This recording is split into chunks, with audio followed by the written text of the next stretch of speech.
আসসালামু আলাইকুম এভরিওয়ান। আমাদের কিন্তু ডাচ বাংলায় অনেকেরই কিন্তু অ্যাকাউন্ট রয়েছে। কিন্তু আমাদের ডাচ বাংলা অ্যাকাউন্টের যে নাম্বারটি রয়েছে এবং কি আমরা যে নাম্বার দিয়ে ডাচ বাংলা অ্যাকাউন্টটি খুলেছি, সেই নাম্বারটি কিন্তু আমরা অনেকেই অনেক ক্ষেত্রে কিন্তু ভুলে যাই।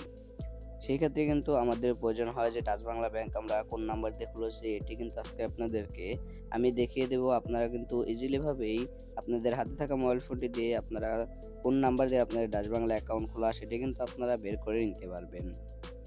তো সম্পূর্ণ ভিডিওটি কিন্তু আপনারা দেখে যাবেন। ভিডিওটা যদি ভালো লেগে থাকে ভিডিওতে একটি লাইক দিয়ে চ্যানেলটি সাবস্ক্রাইব করে রাখবেন এই ধরনের গুরুত্বপূর্ণ ভিডিও পাওয়ার জন্য। এর জন্য আপনারা আপনাদের ফোনের যে ডায়াল প্যাডটি রয়েছে ডায়াল প্যাডে চলে আসবেন। ডায়াল প্যাডে চলে আসার পর এখানে আপনাদের কিন্তু কিছু নাম্বার এখানে আপনাদের কিন্তু টাইপ করতে হবে। যেমন দেখতে পাচ্ছেন এখানে আমি টাইপ করে দিতেছি 16216। দেখতেই পাচ্ছেন এই নাম্বারটি কিন্তু আপনাদের এখানে টাইপ করে দিতে হবে।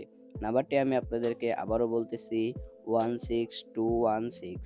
দেখতে পাচ্ছেন এটি কিন্তু আমাদের যে ডাচ বাংলা ব্যাংকটি রয়েছে সেই ব্যাংকের কিন্তু আমাদের হটলাইনে যে নাম্বারটি রয়েছে সেই নাম্বারটি কিন্তু এটা।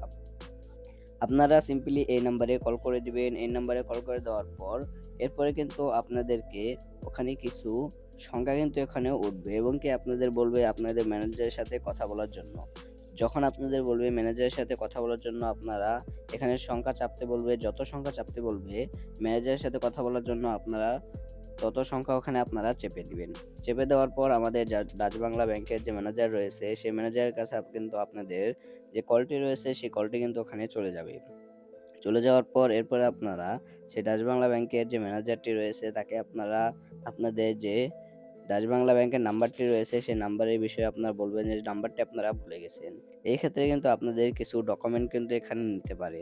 যেমন আপনাদের ডাচ বাংলা ব্যাংকে আপনারা টাকা লেনদেন করার সময় যে নাম্বারে আপনাদের এসএমএস যেত না কেন সেই নাম্বারটি কিন্তু আপনাদের এখানে চেয়ে নিতে পারে।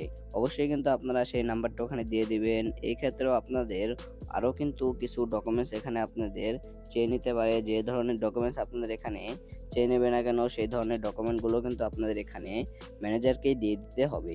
দিয়ে দেওয়ার পর এরপরে কিন্তু তারা ওখানে যাচাই করবে। যাচাই করার পর অল্প কিছুক্ষণের ভিতরে কিন্তু আপনাদেরকে যে আপনাদের ডাচ বাংলা ব্যাংকের নাম্বারটি রয়েছে সেটি কিন্তু আপনাদেরকে জানিয়ে দেওয়া হবে। সো এইভাবেই কিন্তু আপনারা খুব সহজেই আপনারা যদি ডাচ বাংলা অ্যাকাউন্টের নাম্বার যদি আপনারা ভুলে যান তাহলে কিন্তু আপনারা হটলাইনে কল দিয়ে কিন্তু আপনাদের যে নাম্বারটি রয়েছে সেটি কিন্তু আপনারা বের করে নিতে পারেন। সেই কিন্তু ছিল আজকের ভিডিওটা যদি ভালো লাগে থাকে ভিডিওতে একটি লাইক দিয়ে চ্যানেলটি সাবস্ক্রাইব করে পাশেই থাকুন। আর অবশ্যই কিন্তু যে ভিডিওটি রয়েছে ভিডিওটি কিন্তু শেয়ার করে দিবেন যেন আরও পরবর্তী মানুষেরা দেখতে পারে। দেখা হচ্ছে একটা নতুন ভিডিওতে। তোমরা সবাই সুস্থ থাকবেন, ভালো থাকবেন। আল্লাহ হাফেজ।